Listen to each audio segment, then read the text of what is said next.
guys! Good morning! Welcome back to my YouTube channel.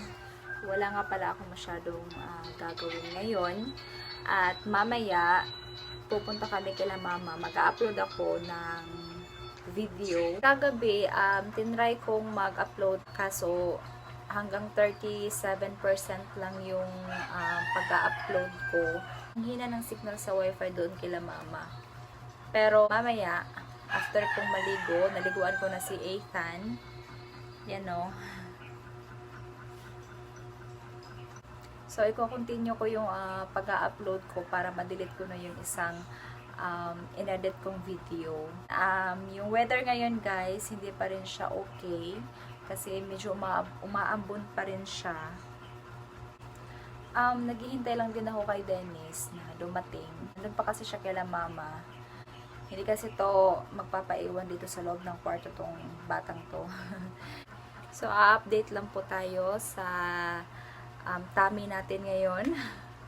30 weeks na po siya. Naalala ko nung pinanganak ko si Ethan, 35 weeks lang yung tiyan ko. So, ngayon, 30 weeks na po. So, ayun po, konting kembot na lang po. At makikita ko na po si Baby Luna. Nandito na po kami kila mama guys at magluluto po ako ngayon ng hinog na saging. Nalagay ko na siya dito sa kaldero tapos dadalhin ko siya doon sa labas kasi doon ko siya lulutuin. Kuha lang ako ng tubig. Isang basong tubig para gawing sabaw.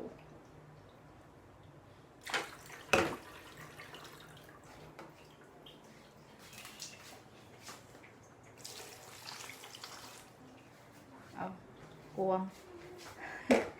Kulang.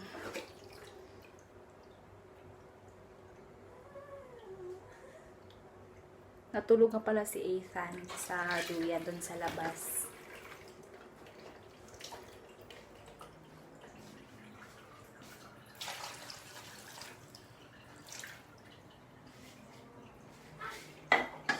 Yan.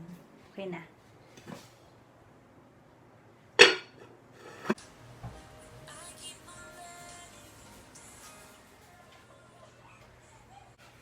Merong mga isda yung kapatid kong lalaki. Tapos, nakaisip siya na dito ilagay muna yung mga isda niya. Kasi marami kasing kitikiti dito. Oh no! Maraming kitikiti. Yan o. Nilagay niya yung isang isda. Oh, daghan di ay mano yung gibutang. Para kainin daw yung mga kitikiti. Pero ayan o, hanggang ngayon buhay pa yung mga kitikiti guys. Hindi kinain ng mga isda. Yan o. Yung mga kitikiti o, ang dami. Manigikaon ng mga isda yung tao no.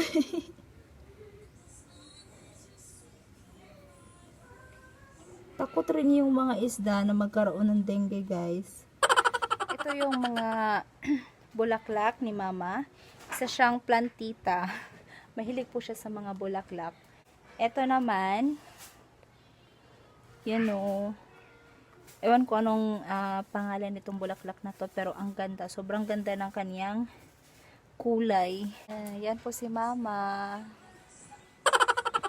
Grabe yung usok natin. So, ayan po yung aming lutuan. Para sa mga kaldero na maiitim yung puwet. At meron din dito, yan, ang daming tanim ni mama, bulaklak, tapos meron pa siyang malunggay, yan, may 3 puno siya dito ng malunggay,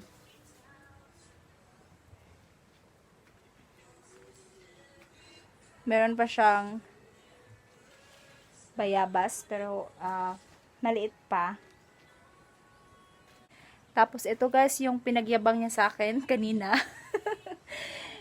Itong bat ang haba. So, mahaba po siya. Ayan. Pinagyabang niya po yan sa akin at meron na pong bulaklak. Yan, may bulaklak na daw. Ang ganda. Wow.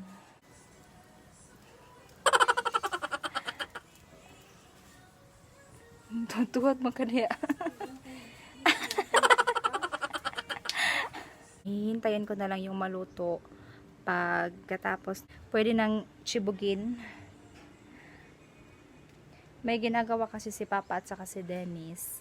Inayos nila yung tricycle. Andito po pala si Mama. Meron na naman siyang itinanim sa kanyang mga pot. Yan. So, yan po yung mga tanim ni Mama. Yung kaladyum. Hindi ko sure kung kaladyum ba talaga ang tawag dito.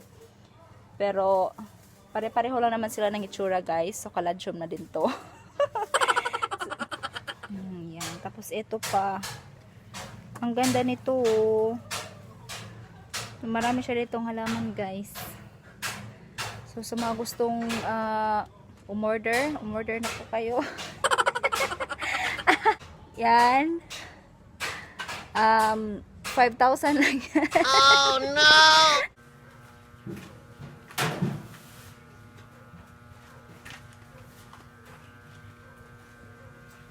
Andyan po silang dalawa, guys. Busy ah.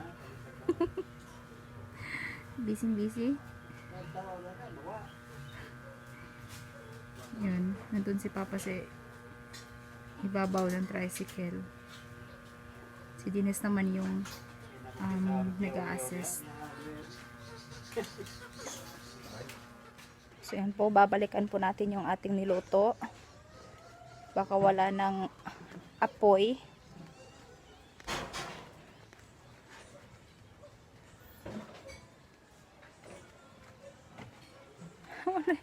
Unay kayo.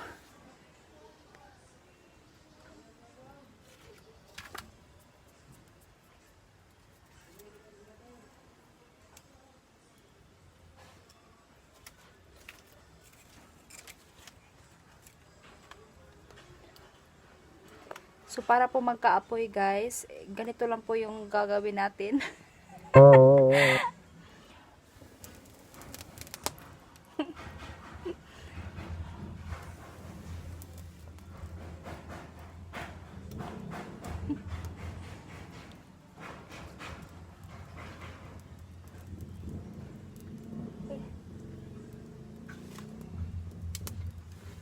Hi, Denver. So, ito pala yung sinasabi ko sa yung sangig.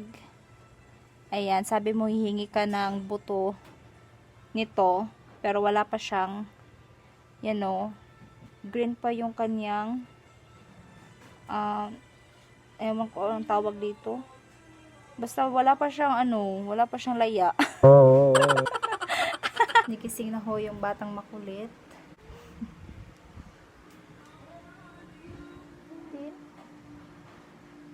Naluto na po siya, guys. Yan ang init. Sobrang init. Yan, sarap. Bye, Day! Dito na po kami ngayon sa bahay. At hindi po kami nakapasok. Dahil yung susi pala kanina, hiniram ng kapatid kong lalaki. Tapos hindi pa siya dumating. So, ayun, pumunta muna si Dennis kila Mama para kunin yung isang susi.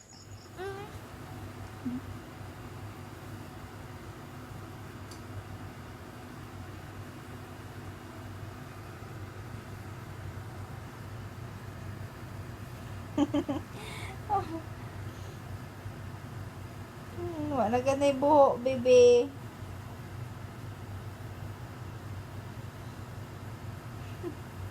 Nakapasok na po pala kami dito sa loob, guys. Doon nga pala kami kumain ng hapunan kila Mama.